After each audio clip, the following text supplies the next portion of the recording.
ஒரு பையன் பேய்க்கு பிரியாணி பார்சல் கொண்டு போனான்னு சொன்னா நீங்க நம்புவீங்களா?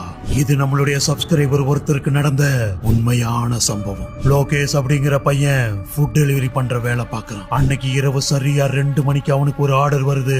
அந்த ஆர்டரை பிக்கப் பண்ணி டெலிவரி லொகேஷனுக்கு போய் சேர்றான். அவன் போய் நின்ன இடம் ஒரு பாழடைஞ்ச வீடு. அந்த வீட்டுக்குள்ள இருந்து ஒரு வயசான பாட்டி வந்து அந்த பார்சலை வாங்குறாங்க.